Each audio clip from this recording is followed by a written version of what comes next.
audience for being here today. So the motion that's brought to the House today is that this House regrets both historical and modern development of public policies that acknowledge or otherwise rely on the distinction between Indigenous and non-Indigenous Canadians. But for further clarification of this motion, the government has thought of a few definitions to further clarify this motion. And the first one being regrets. That the government regrets and is ashamed of the past policies, and that from looking at the past, we want to look forward, we want to grow forward from what's happened in the past. We don't want to just look for apology, but we want to look as Canada for full unity between Indigenous and non-Indigenous Canadians. For public policies, we're looking for policies that are formulated by federal government, which impact all Canadian citizens. And the difference between historical and modern development are just past policies and the changes that have been implemented in the present day. And I think a very key word in this motion is a distinction, because a distinction is a separate identification and or classification between Indigenous and non-Indigenous Canadians. So to get into the government's three constructive arguments, the first one being the implications of the Indian Act, which was first formulated in 1876. The second one being the implications of the residential schools, which were prevalent during the 20th century. And the last one being the disparity in quality of life on Indigenous reserves compared to non-Indigenous communities. So to begin with the first constructive of the Indian Act 1876, I'd like to bring up a very key point. Did you know that there are only 3 types of people in Canada that cannot own their own private property? The first one being children, the second one being mentally incompetent, and the third one being Indigenous people. Under the Indian Act, which was first formulated in 1876, Indigenous people were prohibited from owning their own private property, from buying houses, from using their wealth as collateral to obtain loans, from building wealth, and even inheriting wealth. And this is quite devastating to hear, because as people at home, they're looking to build wealth, they're looking to give wealth to their children. And it's very tough to do that when you can't inherit anything, when you can't own your own private property. As pioneers of Canada, as the first people being here, they're not allowed to own their own private property. And on top of that, there have been so many different problems that have occurred on reserves, such as water crises, and just a lack of resources, a lack of attention that has occurred from governments and the reserves. So, Honorable Prime Minister, I would like to ask, is it the Canadian government's responsibility to tell the tribe chief leaders how they should be running their reserves, considering that the treaties are independent nations of the United States? Thank you for that question. Yes, chiefs may be the leaders of their own specific tribes, but essentially these reserves are run by the federal government. And the federal government has a responsibility to these reserves. These reserves are not just run by chiefs. These reserves are owned and they're provided from the Canadian government and the federal government. So coming back to the Indian Act of 1876, that is a significant distinction between non-Indigenous and Indigenous Canadians. And that entails just the private property rights for that. And these private property rights also include the fact that there's a difference in their way of life between non-Indigenous and Indigenous communities. And through certain current events that have occurred, such as the pipeline construction in reserves, this disrupts the Indigenous way of life. As Indigenous people have a certain type of way of life through living their life through natural resources on their reserves. And this distinction is quite key, because Indigenous people have a certain way of life. And if people were to come down and knock your door down and disrupt your way of living life, disrupt the non-Indigenous community's way of life, how much of how much trouble would that cause? How much chaos would that cause? Your question. Yeah, so do you not agree that the majority of these distinctions are actually have actually arisen because the settlers actually knocked on their door, knocked that door down, and infringed upon their way of life hundreds of years ago? Thank you for that question.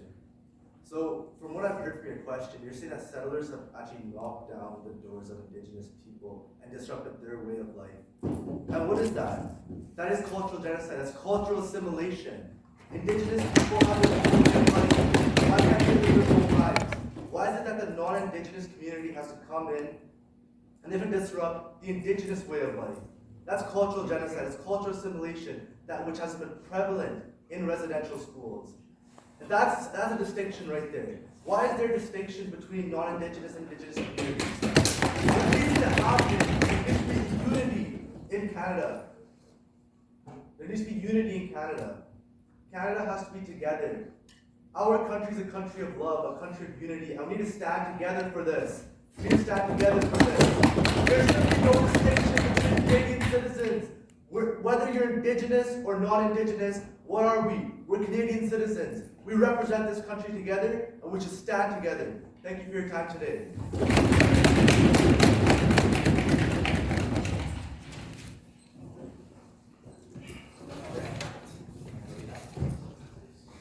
Thank you, Mr. Prime Minister. I now call the first member of opposition to the podium for a 7-minute speech with the first and last name protected.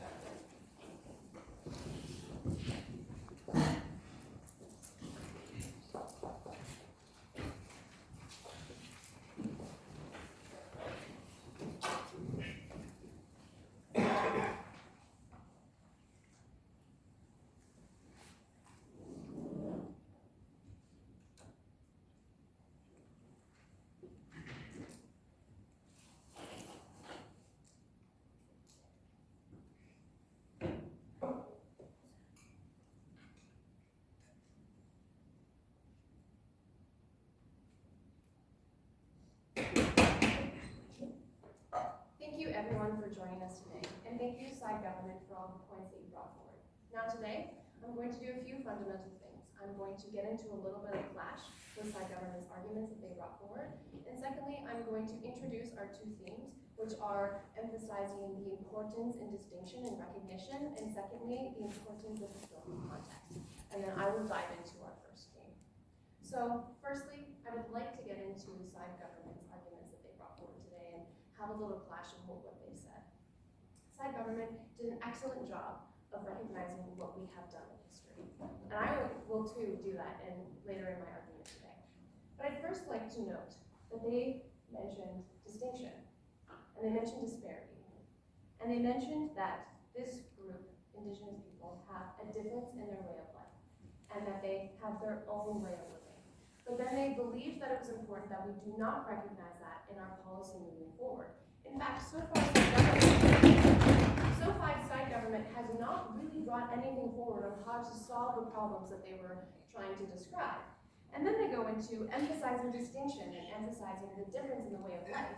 But I want to put the question is, how can we grow forward in creating policy to benefit all Canadians if we cannot even recognize the distinction and the difference in way of life that all people live in, recognize it in our policy moving forward? They mentioned that there needs to be unity, and I question that if we do not recognize what has happened in the past, and if we do not consider that and make it distinct in our policy, that we can really unify Canadians all around. So with that, I would like to go into our arguments. And our first theme is to describe the benefit of recognizing the harms of our past and the benefit of these policies to Canada, policies that hold Indigenous cultures distinct. So first, I would like to say that it is important to recognize that these policies are fundamental to help restore the hardship that our country has brought onto Indigenous groups. So let's remember this hardship that is rooted in our history, and Side Government did bring some of that forward today. But I just want to remember systemic racism, cultural removal, and serious abuse. And not only did this happen in history, but it happens today. These problems remain in Canada today, and we need to remember that. And I'd also like to remember that most of these problems were caused by trying to unify Canada and make everyone the same and not recognizing the distinctions. So if we do not recognize this group of people, how can we move forward and how can we ensure that Canada is unified? So one thing that I would like to bring forward today is the concept of German Mahnmal, which is a concept held in Germany. And essentially it is rooted in German culture and German memorials and their policy. And the word means to, not only to remember what happened, it also means to mourn, and most importantly, it means to make sure that it never happens again. And the reason that I'm bringing this example forward is to ensure that we need to remember the distinctions and the hardships that we've brought forward in our history to ensure that all policy moving forward does not have the same effect that it did in times previous. In addition, in order to create the best policy for all people, we need to understand these groups of people, and this goes for all groups of people. And so making sure to recognize the distinction in culture, in belief, in values, in our policies. We need to ensure that we understand these in order to not only make up for the past, but to ensure that our policies moving forward are strong. So I want to talk about some of these policies, some of these key things that we have in Canada right now that recognize Indigenous and hold them distinct. So some of these are the scholarships that we have for Indigenous groups and Indigenous students that are wanting to go to university. And what do? These empower students to move forward. We have tax breaks, we have minority distinction in job applications. And let's just remember, what do these policies do? They promote diversity, they empower a disadvantaged population. These are crucial, and these only bring disadvantaged groups up, and they are incredibly important in Canada in hopes to unify the country. Yes, thank you. Wouldn't you agree, Honorable Leader of Opposition, that if it wasn't for the policies in the past that distinguished these two groups, there wouldn't be a need for these things that you just mentioned to bring this equality now? That the intention behind those policies in the past was not to ensure the overall benefit for those groups. They were for a different agenda. They were trying to unite and wash Canada into one. But the policies and remembering the groups, the intention behind that now is crucial in making sure that those policies empower these groups. So, like I said, policies empower these groups. And let's remember, what do these policies, these examples that I brought forward, what do they do? Well, I can tell you what they don't. They don't hinder the rest of Canada. So why are we talking about these policies that don't hinder other people, but in fact only bring up other groups in our country and actually help strengthen our nation? So what happens when we lose some of these policies when we forget to recognize the different groups that we have in Canada? Number one, we forget our past and what we've done. Secondly, we disadvantage a group that we've already compromised. And third, we don't build Canada up.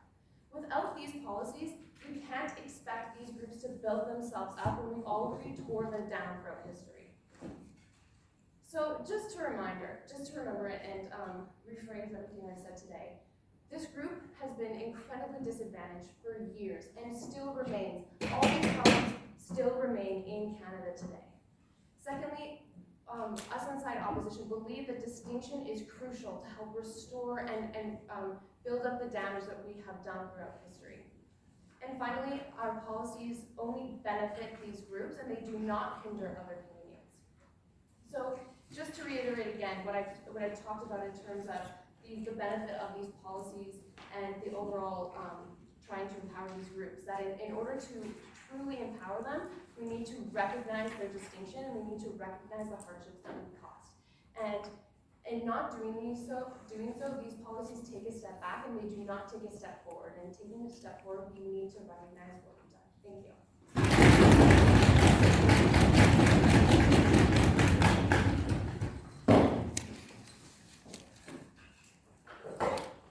Thank you, first member of the opposition. I now call the first member of government to the podium for a 7-minute speech with the first and last minute.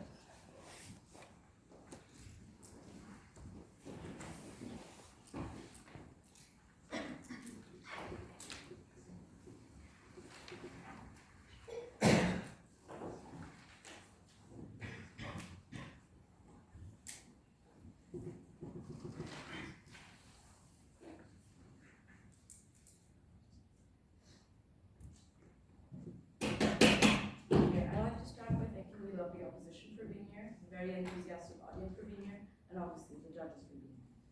I'd like to start by mentioning the fact that, or part of the fact that the opposition and the government do not disagree on the fundamental fact that the indigenous people were discriminated against, that there is a disparity that exists there, and the only place of disagreement here is the fact, how do we go about it? Now this resolution talks about regret, and the opposition has talked about anything but regret. They've talked about what to do next, they've talked about how to go forward, they've talked about what policies to implement, they haven't talked about regret.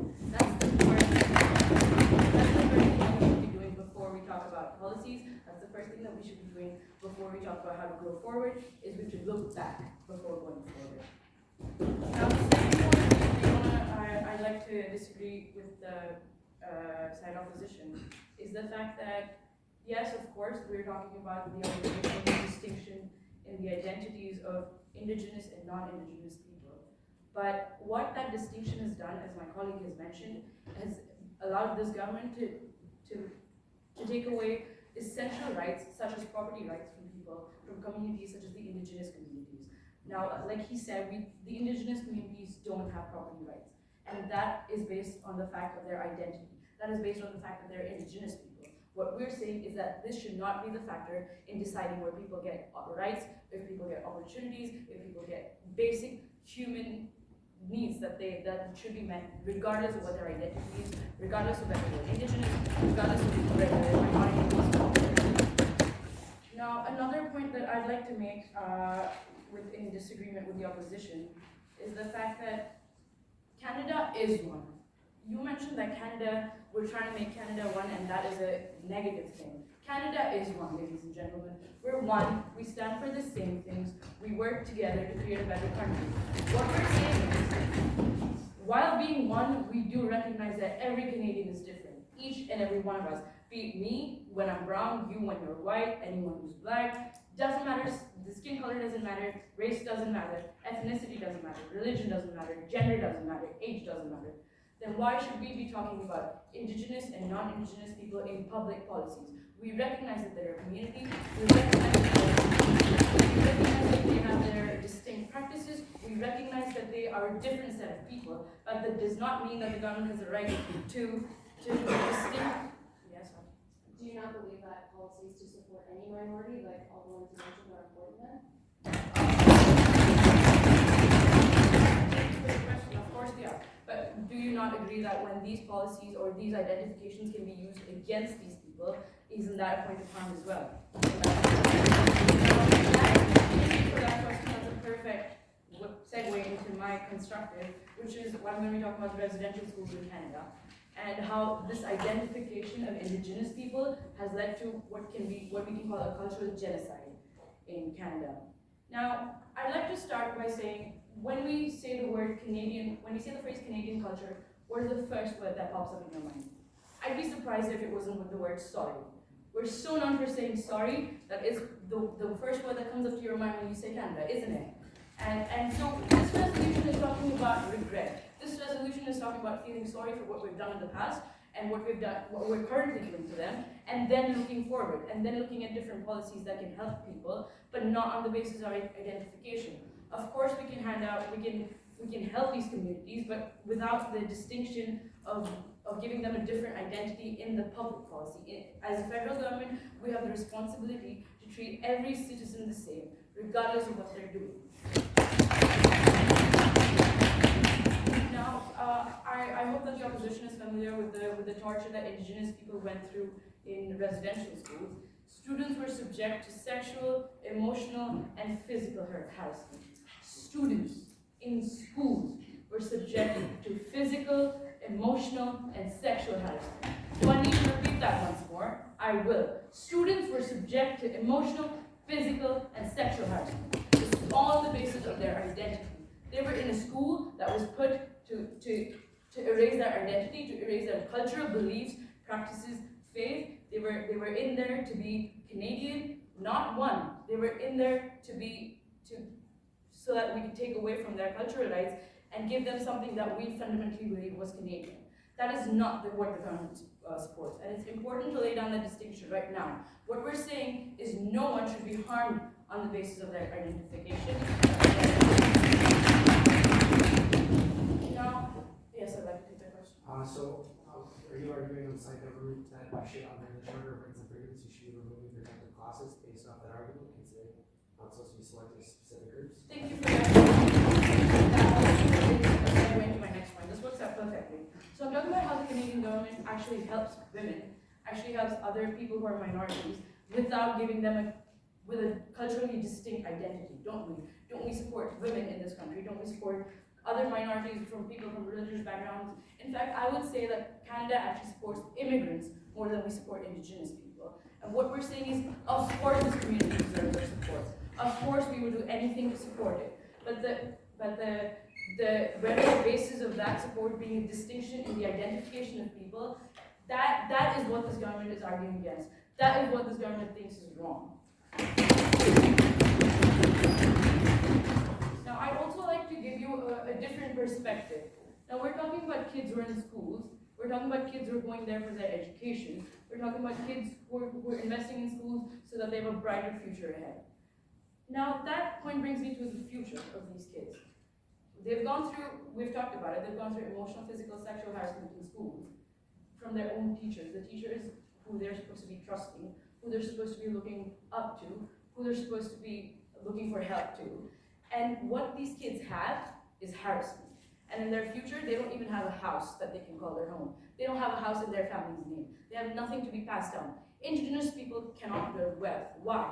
Because they're Indigenous people. What we're saying is that is what is wrong. Because they're Indigenous people, they can't own houses, they cannot have wealth that they can pass on to their kids, and that is what this government is standing against today. That is what we're speaking up against.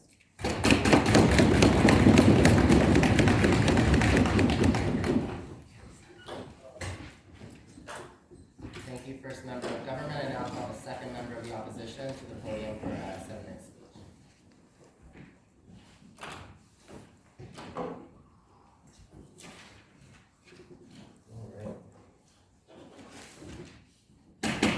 Alrighty. One thing that's always nice to see in a debate is when side government and side opposition always have a nice mirroring of speeches. So for what I'm going to talk about in my speech to begin with is a little bit of historical context and why it's important to recognize it. But before I go into my point, I would like to do a little bit of clash with side government and some of the things they did. So we're going to do a little thought experiment here. We're going to go through the idea, and let's say we remove the definitional labels of Indigenous people, and then that argument would say that basically we nullify the Indian Act. All of a sudden, these individual Indigenous groups no longer have claims to those lands and cannot own it, and apparently don't have any inherited wealth to buy it. So now all of a sudden you're exposing these individuals who have their traditional lands now up for sale to private corporations and other citizens to exploit them. We think that side government's ability to remove this is dangerous and sets a precedent that would cause severe issues for the Indigenous communities across the country. Now, there was also some points about removing or giving people land rights and the damages of people who have been hurt in the past. So, for example, the sent to residential schools, the removal from previous lands, and the taking away of ownership of land and property. There's other groups, ethnic groups in Canada that have experienced the same thing. For example, the Ukrainians and the Japanese, who go from First and Second World War. So if that's the case scenario in which you want to remove those distinctions, we would not be recognizing other cultures and other groups that have been harmed by actions by the Canadian government. We believe that distinctions about ethnic groups, in particular Indigenous in this situation, actually gives us the ability to continue to help and foster growth within those communities, allowing them to from the new legislator. The next thing that I'd like to bring up, which is one of my favorite things to talk about, is the Charter of Rights and Freedoms. One thing that we do need to recognize and understand is that in this document that was signed, it has protected rights of minority groups within it. Removing this distinction would be a fundamental change to our Charter of Rights and Freedoms. That means we should not be messing around with our laws. The argument here is, which we agree with inside government, is we need to recognize the historical context, but we should not be removing the distinction, because if you cannot define the group, how are you supposed to help the group? So for example, if we view all people as the same and the individuals, there's no way we can help specific individuals and groups who actually require some assistance in moving forward to truly make Canada a unified nation. Now, to move on to some of my constructive side here, we want to talk about historical context. Since the European settlers came to Canada, there's been a constant interaction with the First Nations people. Unfortunately, as it is seen through anthropological context, disease comes with you when you travel, and unfortunately, if you don't have immunity, you have to unfortunately see these unfortunate consequences. Smallpox, whether it was given intentionally or unintentionally, was devastating to the First Nations community.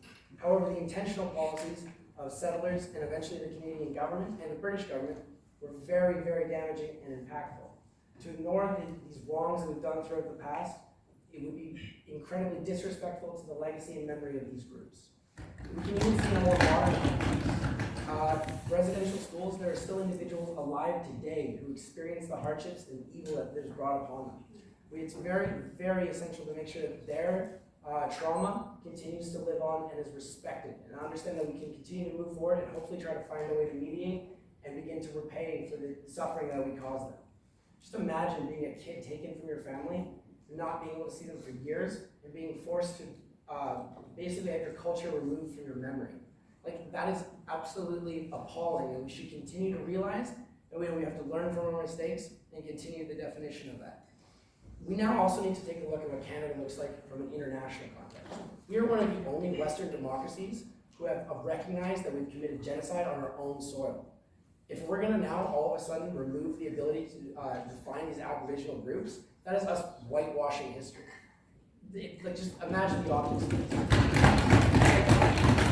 The part that I think gets me most fired up about this is the idea that an individual government can come in and say, we're going to remove all the distinctions of each individual group, and we're all going to be equal. But how are you able to recognize, as some government proposed, that all these terrible things we've done, if you can't even distinctly define the group?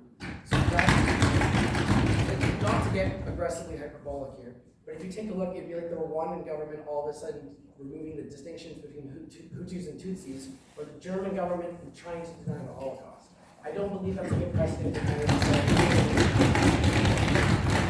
So, to continue on with this, we need to make sure that Canada recognizes and continues to grow forward by uniting all Canadians, but recognizing what we've done in the past.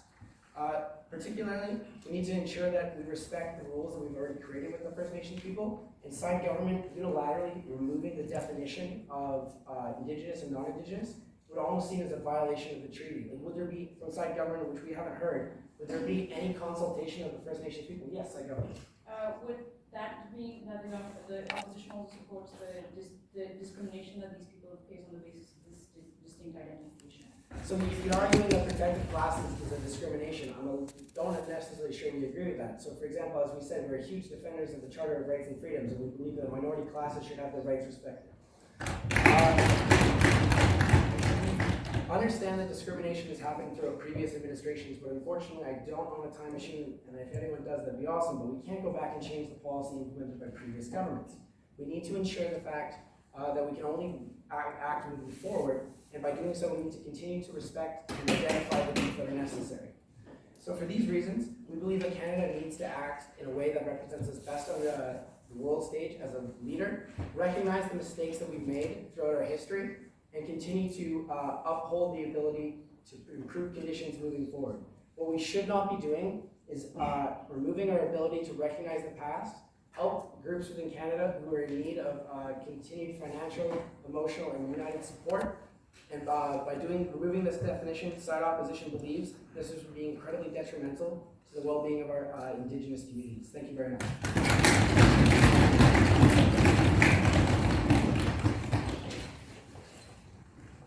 Thank you, second member of the opposition. I now call the second member of government to the podium.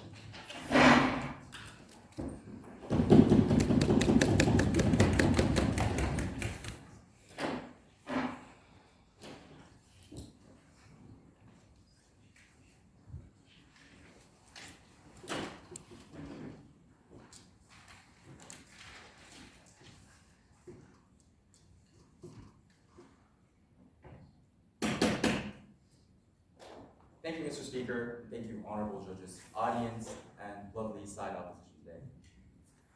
I would like to start by reviewing some of the points side opposition has made. First being that to summarize what they're saying, they're basically saying we're creating distinctions to remove distinctions. And that sounds too ironic. They overly and repeatedly mention that they need to recognize these differences. They need to know that people are being undertreated. Yes, we need to, but we're arguing that that shouldn't be on the basis of racial identification or ethnic identification or even religion. And to the next point, that we need to repay the damage that we have done in the past, and we should, and we side government also agree that we need to repay these damages as well. And we also believe, later please, we also believe we need to, in Canada, we need to maintain our equality between non-Indigenous and Indigenous Canadians. And what we're arguing today, the resolution says, this House regrets both historical and modern development of public policies that acknowledge or otherwise rely on distinction between Indigenous and non-Indigenous Canadians. We, as a side government, are arguing that this distinction cannot be on the basis of racial identification. And moving to my constructive, being that there still, and currently, there still exists a disparity in quality of life in Indigenous reserve compared to non-Indigenous communities.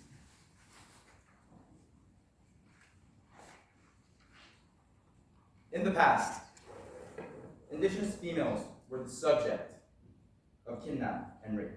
Yes. With that disparity, don't you suggest that they should be given some sort of policy benefit from the government compared to their counterpart who has less of a disparity, non-Indigenous people? Yes. We both agree that we need to repay the damage. We need to create a policy where we can create equality. However, we can't see these people in basis of racial identification. We need to see these people as they're being undertreated. They're Canadian citizens, and we have to create equality. We have to raise them. We can't undertreat these people that are being undertreated. Yes. Side government, can you please then explain how you're going to define these people who are marginalized, if not by using protected classes distinctions? For example, thank you for that question. Moving to my constructive. Currently in Niskandaga's reserve, some houses do not even have running, clean water that we can drink. They have to boil the water to drink or use to daily action. And we, as a Canadian government, cannot allow this. Cannot allow these people in Indigenous reserves being undertreated. And we argue that the federal government created this precedent and distinction between Indigenous and non-Indigenous Canadians. And we, as a government, is responsible for discrimination in the past. We have caused this discrimination in the past. And can you imagine a life where you're born as an Indigenous female or Indigenous people who live in Indigenous reserves? Can you imagine a life where you can be easily kidnapped because you're Indigenous, easily raped because you're Indigenous? You don't have even clear running water in their house because they're Indigenous. Can you imagine their life? We are all, I believe, fairly, not anymore please, we're fairly treated well, and I believe we're comparatively, wealthy in a sense. However, these people in Indigenous reserves, these people that are being undertreated in the past, are currently being undertreated as well. And we, as state government, argue that we need to change this. We need to remove this distinction, but not by creating the distinction, but actually removing the distinction. To summarize what I've just said, there are still and currently disparity in quality of life. We cannot allow this. It leaves me speechless that there's still and currently the discrimination and difference in quality of life exists. And in the past, very sadly, Indigenous female were the subject of kidnapping and rape. And we, as a government, cannot allow it. We have to fix this. We have to remove this distinction. We have to remove this difference. Thank you.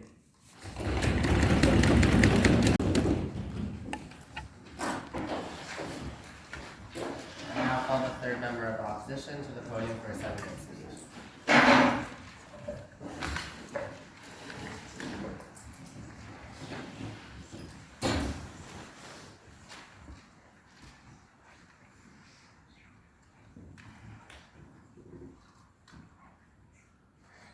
Mr. Speaker, thank you. Just want to double check. Yep, we're all still on native land. That's embedded in the Constitution. Now, third speaker of side opposition, there's a few things I want to do for you all today. Now, firstly, I'd like to clash with the first, second, and third speakers of side government, after which I'd like to reiterate and kind of emphasize some of the points presented by my colleagues on side opposition. So moving straight into this clash, what we heard from the first speaker's speech on side government, this idea that we should grow forward. And I thought this was really touching, rather cute, really. This idea of growing forward should be established on precedent. Like, really, we should grow forward on the seeds planted hundreds of years ago when settlers and First Nations first encountered one another. Because we as a society can pick a point in time from then onwards, we can start accepting history. We can't pick and choose when to accept our past. Because realistically, we have to accept it either way. And so that is representative of the ignorance embodied by many of side government's arguments. That's really the root cause of this problem. That's also the root cause of a lot of the policies that have been developed and proposed over government, by government over the years, to help level the playing field and provide First Nations people with this equality of opportunity. So realistically, we didn't see that making a whole lot of sense. They also discussed in this first speech, water crises and resource crises on these reserves. And so clearly there's problems that the First Nations people are facing that a lot of other people don't face. But they want to remove these distinctions and therefore establish that this problem isn't really theirs anymore. It's not unique to them, but really it is, right? Because it's on their land, it's on their reserve. It's really important it is to fix, to solve, and to alleviate these problems in the long term. And we also heard out of this first speech that the First Nations people should have their own way of life. Like, leave them alone. Realistically, I mean, a lot of these public policies, a lot of these provisions developed and established by government are actually special and unique provisions for the preservation of native culture, native languages, native traditions, and we actually have these provisions, these policies to uphold this. And so that's exactly how we foster them having their own way of life, them having their own place in Canadian history, not only in the past, which we remember, which we appreciate, learn, and grow forward from, but in the present and looking forward to the future moving onwards. Now, what we also heard is that we need to come together, we need to have unity, we need to promote love and prosperity. And that's really easy to say when there's a level playing field. But ladies and gentlemen, there hasn't been for quite some time. And that's exactly why we have these policies. I'd like to reiterate that. And that's exactly why we need to further uphold them, develop them, foster them, and support them, so we can find this love, prosperity, and unity in the future together. But our opponents seem to disagree, yes? Yeah, I do disagree, because wouldn't you agree that these distinctions are exactly what don't let us move forward and what's holding these natives back, and don't let them have this private property that it's exactly what is. Absolutely not. Thank you. Now, what I would tell you is that what's holding us back is the ignorance embodied by side government. Like, removing these policies is only going to be regressive rather than progressive, right? That's taking 0 steps forward and a bunch of steps back, right? That's taking us many, many, many years past. The reasons we developed these policies are because of past wrongdoings. We're past that now, and we need to move forward from this point onwards. Now, what we heard in the second speech was this idea of equality in terms of like race, religion, age, gender. Realistically, what we saw is that side government doesn't really understand what equality of opportunity means, right? So, again, a lot of these provisions, a lot of these policies, in terms of like education, post-secondary placements, are in place and in the context of these policies are to support and foster and provide them with equal opportunity to other people regardless of race, regardless of religion, age, and gender. And so rather than discrimination, that's exactly what we're upholding. It's not only equality in terms of treatment in society, but in opportunity, in all facets of Canadian life. Again, seem to disagree, yes. So if we have fostered all these values and all these teachings, why are Native people still being discriminated and don't have the rights that everyone else does? That's a fantastic question. I would actually tell you that the reason that they're still being discriminated is because we actually haven't focused on these policies enough. And so rather than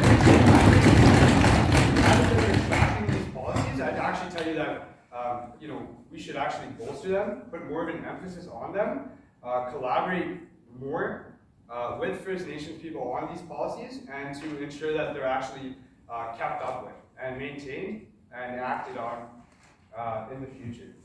And so that was a lot of what we heard on the second speaker, and we see that the first half of the split didn't really make a whole lot of sense. In terms of the third speaker, what we heard is the idea that we on the side opposition are making distinctions to remove distinctions, and for some reason like this is beyond their realm of possibility. They don't really see how that's possible. We would tell you like that's kind of ironic. We don't see how it's going to be possible for them to remove and retract all of these policies when a lot of them are embedded in the Constitution. We haven't really heard a lot about that and how practical and feasible that's going to be. Now on that note, I'd actually like to reiterate some of the policies presented in terms of like the first and back end of our split by my colleagues. So our first speaker discussed the idea of recognizing historical context, remembering hardship, this German concept of mon law, remember, regret, and ensure it never happens again. That's exactly what we're doing as the voice of reason in today's debate. That's thinking progressively with these policies to go forward. In terms of like promoting diversity, strength, unity within society without any detriment. So that's what we heard. And the second speaker really reiterated that with their examples in terms of removing these distinctions. Thank you all for your time. This resolution must fall.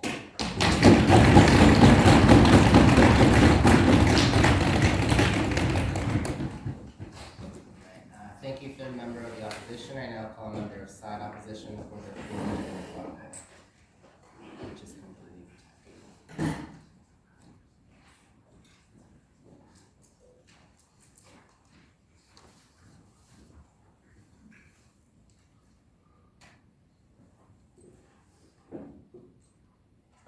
Thank you, side government. Thank you, judges, and thank you, audience, for being here and talking about this policy. And what I'm going to do right now is to reframe and basically sum up our debate today and basically ensure that we make it known why this resolution must fall. Side government today, essentially what they said, and what can be summarized, is that they pointed blame and they found some problems that we all agree with, but they did not provide a solution, or a good solution anyways, on how to properly solve that problem. Side government, they brought forward the remembrance of the policies from the past that were harmful, and we on side opposition do agree. But then they suggested that we need to regret and essentially forget these policies and regret that they happened. And what that sounds like to me is erasing history, or at least trying to. And we all know that that's incredibly dangerous. Second speech then continued to go on about these problems, especially ones that will have that policy in indigenous groups, and talked about how indigenous populations can't go well. But they proceeded to do so without saying exactly how they're going to go about solving this problem. And what us inside of opposition believe is that it's easy to point blame, and it's easy to find flaws, and these flaws are flaws, they're important. But it does no benefit to do so without creating any solution on how to move forward. And to go with that side, government says that the policy of the past caused the problem, and we do agree that there was some policies and things that government did that did harm this group, and they say that this caused the problem. But we inside opposition, we believe that it was the act of forgetting diversity that caused it. It was the act of forgetting these groups of people that caused those harmful. They also mentioned that they want to maintain equality and that they're going to try and do this. But I do question that if we aren't equal, and what we reiterate is that we aren't equal now currently in Canada, and what we need to do is work towards equality through establishing beneficial policy for all people in Canada. They mentioned that disparity exists, but I question what are we going to do about it if we don't recognize the people that we have harmed. And so, going into what we at Side Opposition brought forward today is that we spoke about why recognizing distinction is so important in policy, and talking about different things of the past and why, and the benefit of these policies and how they empower disadvantaged groups. Our second speaker outlined the historical context and how recognizing different groups is important, and how then removing that actually goes against our Charter of Rights and Freedoms and is not constitutional. And then finally, we emphasize that our policy is established on precedent, and that we need to continue to do so in order to benefit our policy and benefit the groups moving forward today, and that if we don't do so and we try to erase our past, that we are only going to harm people moving forward. And then I do question, I want to make it known that it is okay to regret, and I think that we can agree that that is okay. But it is never in any situation okay to forget. And most importantly, it is important to remember and recognize what we've done in all policies moving forward. So I'd like to make it known as well that we actually agree on many things. We agree that we have done some damage in the past and we have harmed a group in Canada. And we do agree that we want to promote equality. But what we today disagree on is how. And we do not believe that erasing the past and pointing blame is the best way to move forward. We believe we need to recognize, we need to remember, and we need to ensure that this never happens again. Thank you.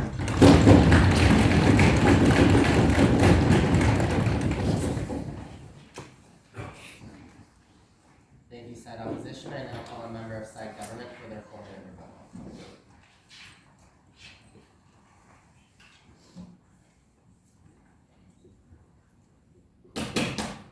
Thank you, Side Opposition, for participating in this debate today.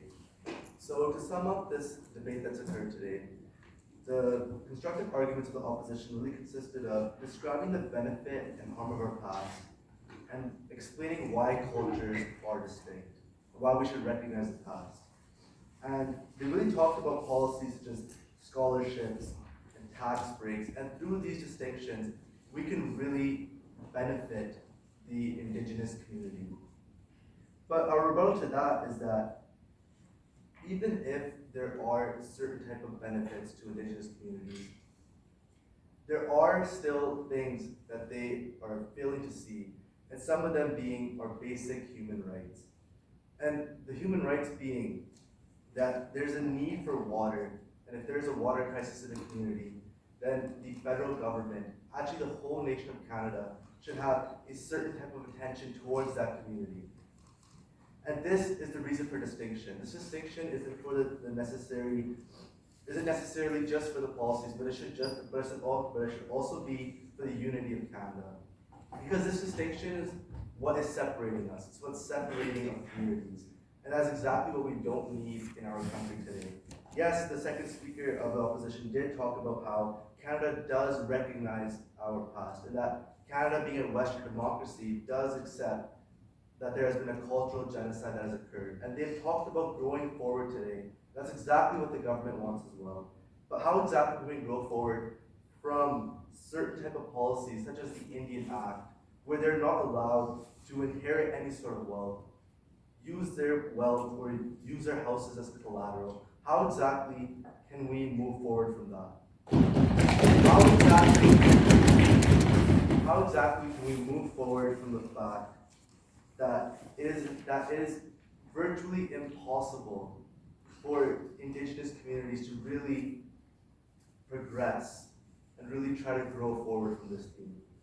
And the third speaker really talked about equal opportunity. Well, there may be an equal opportunity of post-secondary placements and job placements, but is there an equal opportunity of certain human rights? Is there an equal opportunity in private property rights? Is there an equal opportunity in gaining access to drinkable water? Is there any sort of equal opportunity in gaining the emotional need for any sort of assimilation or any sort of harassment that's occurred to them? The government does not believe that there has been an equal opportunity. There may be for some certain aspects, but even for the most crucial basic human need, it has not been equal at all. And to get into our three constructive arguments for the government today, we talked about the Indian Act of 1876, and the implication of that have not allowed Indigenous communities to really own their own property. And the second one being residential schools, in that Indigenous children were forced to culturally assimilate to Western values and Western cultures of the settlers that have come to Canada. And the third one being disparity in quality of life on Indigenous reserves. So to talk about the equal opportunity and distinction, we need to obviously remember what has happened in the past. We have to regret it. This motion today is about regret. And that is exactly what we have all been doing today. We've been talking about regret. And what we can do from regret is we have to recognize regret from the past, and we have to grow forward from it. Thank you for your time today.